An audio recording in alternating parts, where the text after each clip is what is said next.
আজকের এই জুমার বয়ানের সাবজেক্ট হচ্ছে হুজুর পাক সাল্লাল্লাহু আলাইহি সাল্লাম ওনার নাম মুবারক শুনে আজানে এবং ইকামতে আশহাদু আন্না মুহাম্মাদার রাসূলুল্লাহ সাল্লাল্লাহু আলাইহি ওয়াসাল্লাম বলে এভাবে করে যে আমরা চুমু লাগিয়ে দেই, চোখে লাগিয়ে দেই, চোখে বুছা, চোখে যে লাগিয়ে দেই, এইটা কেন করি আমরা? কে করে না কোটা প্রশ্ন নয়, আমরা কেন করি? এই কেন প্রশ্নের উত্তর, এটাই আজকের খুতবা। আজকের খুতবার বিষয়বস্তু চোখে বুচা, অথবা লিখতে পারেন যে আমল করলে জীবনে কোনো দিন সে অন্ধ হবে না, যে আমল করলে জীবনে কোনো দুরারোগ্য চোখে স্পর্শ করবে না, সেই আমল। এই আমলের উপরে আজকে আলোচনা। তো রাসূল পাক সাল্লাল্লাহু আলাইহি ওয়াসাল্লাম ওনার এই ঘটনাটা যে ওনাকে ভালোবেসে ওনার আনুগত্য স্বীকার যারা করে তারা তো নবীকে ভালোবাসে, ভালোবাসা ছাড়া আনুগত্য স্বীকার করতে পারবে না। এ যারা বলে গোলাম হওয়া যাবে না, এরা নবীকে ভালোবাসে না, যার কারণে এরা গোলাম হতেও পারবে না, এরা নবী পাক সাল্লাল্লাহু আলাইহি ওয়াসাল্লামকে মানতেও পারবে না, শুধুমাত্র ধর্মের সুরতে দুনিয়াবি কিছু ফায়দা লুটাবে, এরা ভালোবাসতে পারবে না। আর ভালোবাসলে হলে নবী পাক সাল্লাল্লাহু আলাইহি ওয়াসাল্লামের গোলামি করতে হবে, গোলামি ছাড়া সে কখনোই নবীকে মেনে নিতে পারে না, নবীর প্রেম সে পাবে না। আর নবীজির গোলামি করে যখন প্রেম সে পেল না, ততক্ষণ সে আল্লাহ পাকের গোলাম হতে পারবে না, আল্লাহর প্রেম সে পাবে না। তা এখন এখানে প্রশ্ন হলো, আমি এ যুগের কথা বাদ দেই, এ যুগের মানুষ তো উম্মতে মুহাম্মদী সাল্লাল্লাহু আলাইহি ওয়াসাল্লাম, রাসূল পাক সাল্লাল্লাহু আলাইহি ওয়াসাল্লামের একজন উম্মতের অনেক দাম। এক কথা আমার নবী পাক সাল্লাল্লাহু আলাইহি ওয়াসাল্লাম বলেছেন, উলামাউ উম্মতি কা আম্বিয়ায়ে বানি ইসরাঈল, বনি ইসরাঈলের নবীগণ আলাইহিমুস সালাম, আম্বিয়া আলাইহিমুস সালাতু ওয়াস সালামদের যত মান, যত সম্মান, আর আমার উম্মতে মুহাম্মদের হক্কানি আলিমের দাম ঠিক সেই রকম। শুধু পার্থক্য তারা নবুয়ত পেয়েছে, আমার উম্মতের আলেমরা নবুয়ত পাবে না, যেহেতু নবুয়তের দরজা শেষ হয়ে গেছে। তবে নবুয়তের দরজা যদি থাকতো, উম্মতে মুহাম্মদী সাল্লাল্লাহু আলাইহি ওয়াসাল্লাম ওনার প্রত্যেকজন হক্কানি আলেম ওলিয়া উলিয়া এক একজন নবী হয়ে যেতেন। আল্লাহু আকবার, জোরে বলুন। সম্মানের দিকে আল্লাহ পাক রব্বুল আলামিন এত আসন দিয়েছেন উম্মতে মুহাম্মদীর, সে পরে আসি, সেটা একটা সাবজেক্টই আসবে, উম্মতে মুহাম্মদীর দাম কত। ওটা আমরা যেহেতু এখন সাবজেক্ট ভিত্তিক আমরা আলোচনা করছি, প্রতি জুমা একটা করে সাবজেক্টের উপর আলোচনা হবে এবং সেটার উপর আমরা ফিনিশিং দেব, এটাই আমাদের সারা পৃথিবী ইন্টারনেটে চলে যাবে ইনশাআল্লাহ। বলেন আসলে আমরা বুঝাটা দেই কেন, এই কথাটুকু বলো। তো বুঝা দেওয়ার মূল কারণ হচ্ছে এইটাই, এই কিতাবগুলিতে ওই কথাটাই তুলে ধরেছে যে হযরতে সিদ্দিক আকবর আবু বকর সিদ্দিক রাদিয়াল্লাহু তাআলা আনহু, ওনার আমল হচ্ছে নবী পাক সাল্লাল্লাহু আলাইহি ওয়াসাল্লামের নাম মোবারক শুনে মুখে চুমু দিয়ে চোখে লাগিয়ে দেওয়া। তাফসীর রুহুল বয়ান 7ম খণ্ড 229 পৃষ্ঠা, হিলিয়াতুল আউলিয়া আবু নাঈম উন্নত মানের নির্ভরযোগ্য কিতাব 4th খণ্ড 42 পৃষ্ঠা। তারপরে আপনার হুজ্জাতুল্লাহি আলাল আলামিন নির্ভরযোগ্য হাদিস শরীফ কোটেশন গ্রন্থ 1ম খণ্ড 85 পৃষ্ঠা। এরকম করে 1 নয় 2 নয়, কমের পক্ষে 40 থেকে 50টি উন্নত মানের কিতাব দিয়ে প্রমাণিত হয়েছে রাসূল পাক সাল্লাল্লাহু আলাইহি ওয়াসাল্লাম ওনার নাম মোবারকে চুমু দিয়েছিলেন সর্বপ্রথম বনি ইসরাইল নয়, সর্বপ্রথম চুমু দিয়েছিলেন হযরতে আদম আলাইহিস সালাম। আদম আলাইহিস সালামকে যখন সৃষ্টি করা হলো, তখন তিনি তার 2 বৃদ্ধাঙ্গুলির কাটাঙ্গুল আছে না, আঙ্গুলের উপরে যে নখটা, নখর, বৃদ্ধাঙ্গুলের নখর, এই কাঠ আঙ্গুল, এটার উপর কাঠের আঙ্গুলের উপর দেখতে পাচ্ছেন এটা আয়নার মতো স্বচ্ছ হয়ে গেছে। আর আয়নার মতো স্বচ্ছ এর ভিতরে তিনি দেখতে পাচ্ছেন হুজুর পাক সাল্লাল্লাহু আলাইহি ওয়াসাল্লামকে। যখনই তিনি দেখে ফেলেছেন, লেখা আছে আরশ আযমের খুঁটিতে সব জায়গাতে লা ইলাহা ইল্লাল্লাহ মুহাম্মাদুর রাসূলুল্লাহ সাল্লাল্লাহু আলাইহি ওয়াসাল্লাম, সহিহ হাদিস। এই হাদিস থেকে কিন্তু আমরা কলেমা তৈয়বা সেটিং করেছি, যেরকম সুবহানাল্লাহ। এখন এই হাদিস শরীফে তো অনেকে আবার বলে লা ইলাহা ইল্লাল্লাহ এই পর্যন্ত বলে যথেষ্ট, মুহাম্মাদুর রাসূলুল্লাহ বলা দরকার নাই। নাউজুবিল্লাহ জোরে কোন। আমরা এই হাদিস থেকে নেইনি, হাদিস নিয়েছি এই সই হাদিস হযরতে আদম আলাইহিস সালাম হযরত রাসূল পাক সাল্লাল্লাহু আলাইহি সাল্লামকে দেখলেন প্রতিটা জায়গায় জান্নাতের প্রতি হুর যে আছে হুরদের চোখের মণিতে, তারপরে বিভিন্ন গাছের পাতায় পাতায়, তুবা বৃক্ষের ডালে শাখায় শাখায় সব জায়গায়তে লেখা আছে লা ইলাহা ইল্লাল্লাহ মুহাম্মাদুর রাসূলুল্লাহ সাল্লাল্লাহু আলাইহি ওয়াসাল্লাম। এই কথাটা তিনি দেখলেন। দেখার পরে তিনি এবার ওটা যখন আল্লাহ পাকের কুদরতের দিকে মোতাওয়াজ্জহ হলেন, তখন তার বৃদ্ধাঙ্গুলের ভিতরে আমার রাসূল পাক সাল্লাল্লাহু আলাইহি ওয়াসাল্লামকে দেখতে পাচ্ছেন। যেই মাত্র দেখেছে মুহূর্তের ভিতরে চুমু লাগায়ে চোখে লাগিয়ে দিয়েছেন। আমাদের বাবা আদম আলাইহিস সালাম, এটা প্রথম আমল।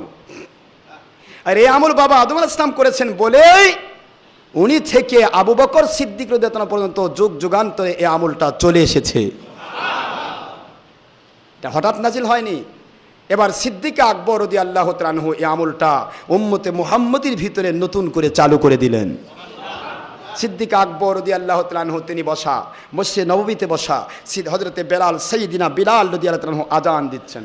আজান শুনে সিদ্দিক আকবর রাদিয়াল্লাহু তাআলা আনহু বসা, রাসূল পাক সাল্লাল্লাহু আলাইহি ওয়াসাল্লাম বরাবর বসেছেন।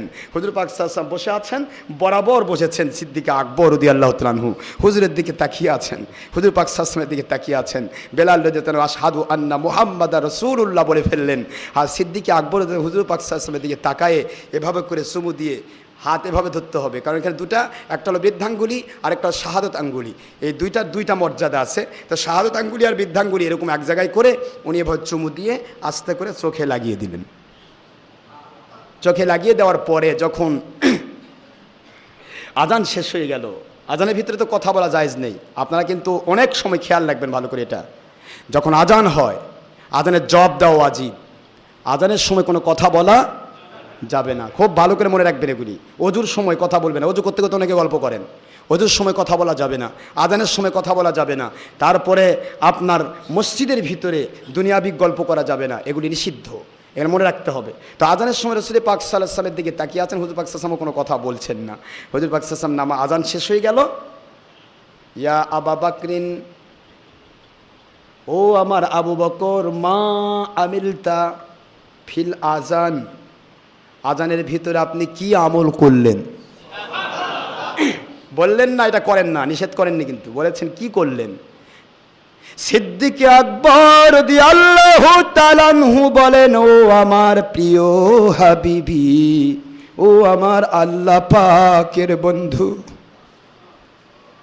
আমার মনে পড়ে যায় আমার আল্লাহ এত বেশি আপনাকে ভালোবাসা দিয়েছেন, আজানের ভিতরেও আপনাকে ছাড়েন নাই। আজানে যখন আশহাদু আন্না মুহাম্মাদার রাসূলুল্লাহ হচ্ছিল, আমার মন থেকে উঠে আসতেছে যিনি মুহাম্মাদুর রাসূলুল্লাহ সাল্লাল্লাহু আলাইহি ওয়াসাল্লাম, তিনি হচ্ছেন আমার সুখের মণি। আমার সুখের মণি মানে চোখের মণি দিয়ে গোটা জগৎ দেখা যায়। আমার হাবিবকে যদি আমি না পাইতাম গো, আমি জগৎ দেখতে পেতাম না। ও দরদি নবী, এই জন্য আশহাদু আন্না মুহাম্মাদার রাসূলুল্লাহ শোনার সাথে সাথে সাল্লাল্লাহু আলাইকা ইয়া রাসূলুল্লাহ বলে প্রথমে আমি চুমু দিয়ে চোখে লাগিয়ে দিয়েছি। দ্বিতীয়বার যখন হয়ে গেল, এবার বললাম কুররাতাইনি বিকা ইয়া রাসূলুল্লাহ সাল্লাল্লাহু আলাইহি ওয়াসাল্লাম, ও নবীজি আপনি আমার চোখের মণি। এই বলে আমি চুমু লাগিয়ে দিলাম। আমার নবী পাক সাল্লাল্লাহু আলাইহি ওয়াসাল্লাম বলেন, ভালো করে শুনুন ভাইয়েরা, এই হাদিসটা কিন্তু সকল কিতাবে আছে। ওলামায়ে দেওবন্দি, কওমি, খারেজি, চরমনাই, তবলিগি সকলের ফতোয়ার কিতাব আহসানুল ফতোয়ার প্রথম খণ্ড 179 পৃষ্ঠায় আছে। উনি লিখতেছেন, রাসূল পাক সাল্লাল্লাহু আলাইহি ওয়াসাল্লাম যখন এমন কথা শুনলেন, এবার আল্লাহর হাবিব বলতেছেন, ও সিদ্দিক আকবর রাদিয়াল্লাহু তাআলা আনহু, আপনার এই আমলের সাথে পরবর্তীতে যারাই আমল করবে তাদের জন্য কিয়ামতের মহাময়দানেতে ওই সমস্ত কাতারগুলো থেকে তাদের বাছাই আদায় করে সুপারিশ করে জান্নাতি বানিয়ে দেওয়া আমার জন্য ওয়াজিব হয়ে গেল।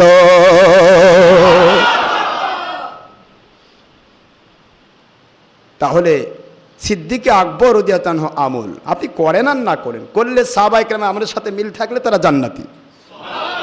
হাদিস তিরমিজি শরীফ 171, আবু দাউদ শরীফ 4579।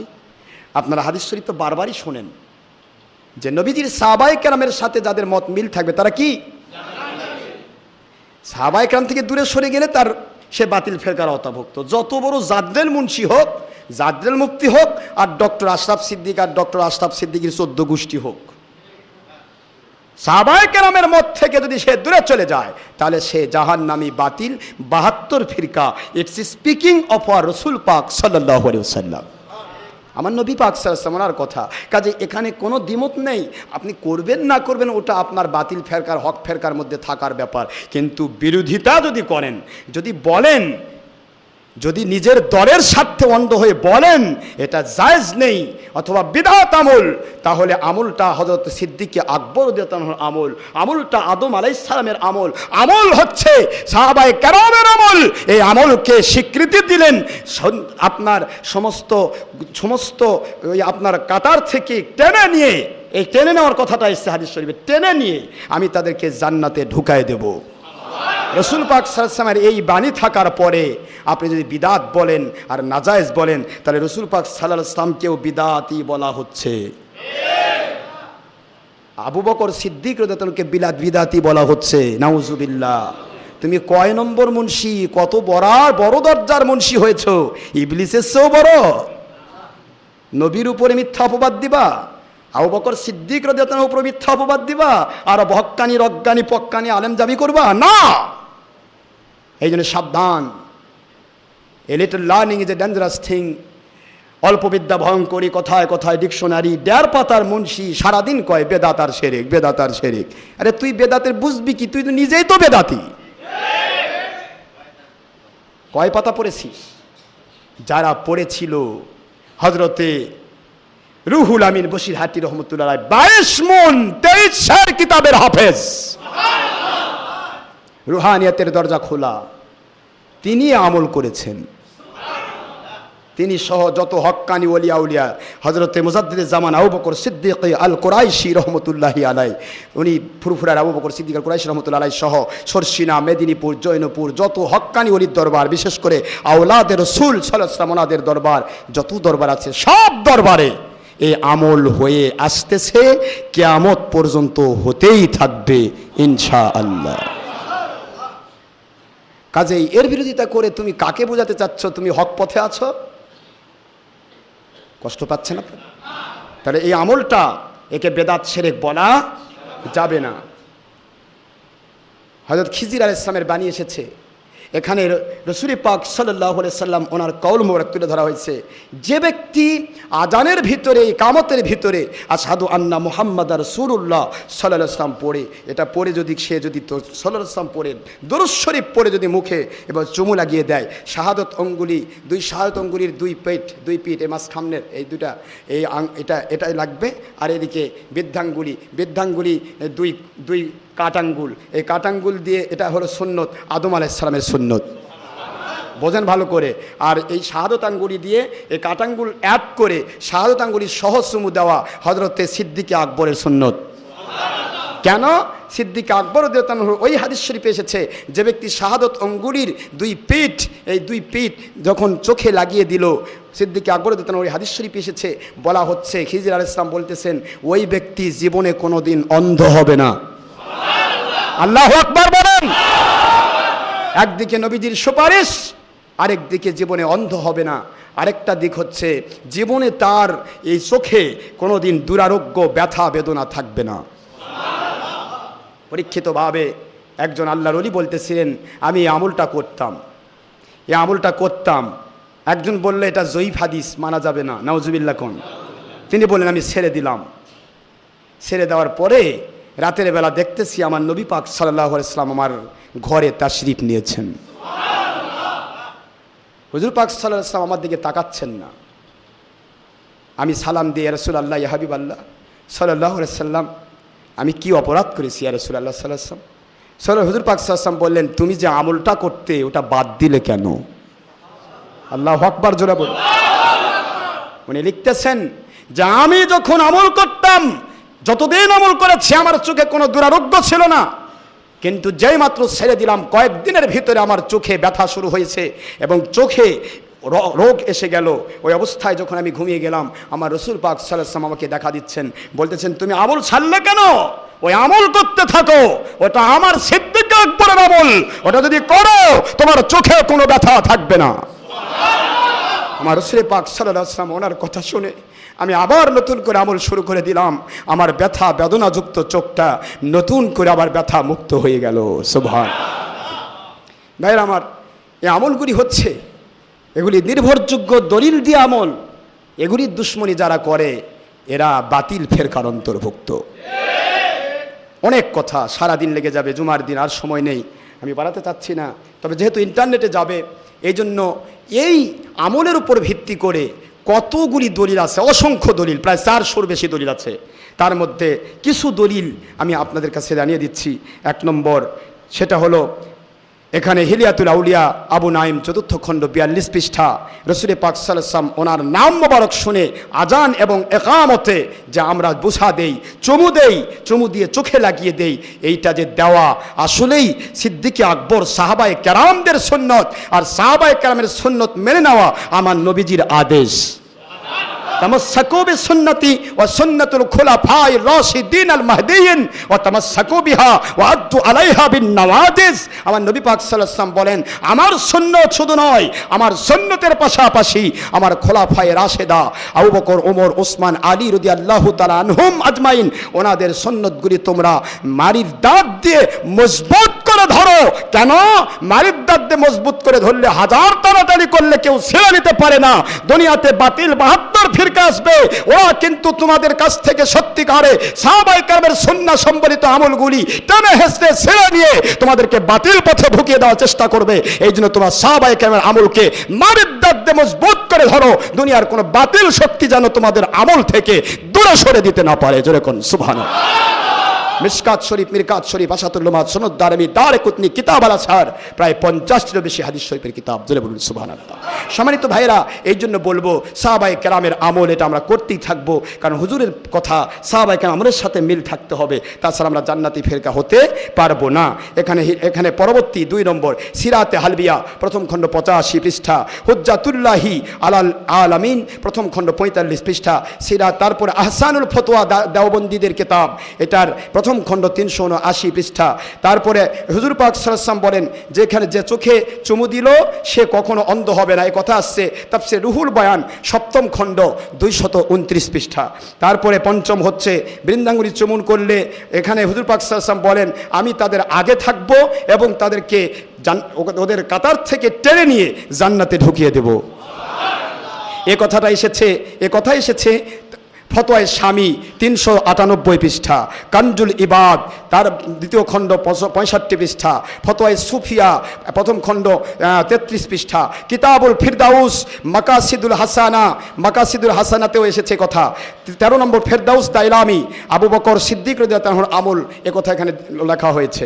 তারপরে 14 নম্বর, মারাকিউল ফালা 137 পৃষ্ঠা, মৌজুআতুল কাবির 108 পৃষ্ঠা। 16 নম্বর, জামিউর রুমুজ কিতাব, এই কিতাবেও আসছে। শরহে কবিরে এসেছে, শরহে ইলিয়াসে এসেছে। আবু বকর রাদিয়াল্লাহু আনহু আমল, এই আমল যে ব্যক্তি করবে তার জন্য হুজুর পাক সাল্লাল্লাহু আলাইহি ওয়াসাল্লামের সুপারিশ ওয়াজিব হয়ে যাবে, এই কথা। এবং সে কোনোদিন অন্ধ হবে না এবং তার চোখে কখনো ব্যথা বেদনা থাকবে না। এটা আসছে মাকাসিদুল হাসানা কিতাবের 9ম খণ্ড 185 পৃষ্ঠা। জোরে বলুন সুবহানাল্লাহ। 21 নম্বর, ফতহুল মুবিন শরহে বুখারী 246 পৃষ্ঠা, রিসালাতু আবি জাইদ 1ম খণ্ড 169 পৃষ্ঠা। তারপরে মনিরুল আইন 1ম খণ্ড 57 পৃষ্ঠা। শায়েখ নুরুদ্দিন খোরাসানি তিনি বলেন যে আমি ওই কথাটা তিনি বলেছিলেন যে আমি চোখে বসা শুরু করলাম, তখন আমার চোখের সব রোগ ভালো হয়ে গেল। জোরে বলুন সুবহানাল্লাহ। এই কথাটা এসেছে নাহজুস সালামা কিতাব, এখানে 1ম খণ্ড 85 পৃষ্ঠা। 25 নম্বর, ফতোয়া আব্দুল হাই লখনৌবি 1ম খণ্ড 201 পৃষ্ঠা। ফতোয়া দেওবন দেওবন্দীদের কেতাব ফতোয়ায়ে দেওবন এর দ্বিতীয় খণ্ড 107 পৃষ্ঠা।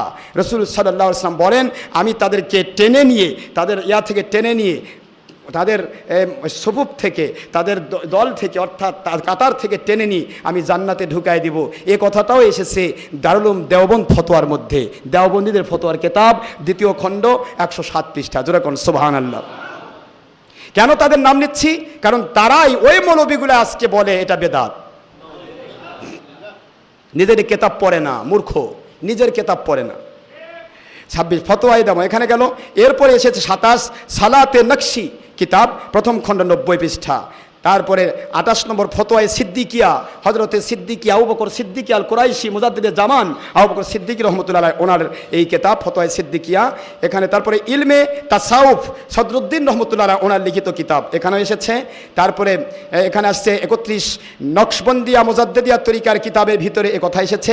32 আহওয়ালে আনিয়া, এখানেও প্রথম খণ্ড 75 পৃষ্ঠায় এ কথা এসেছে।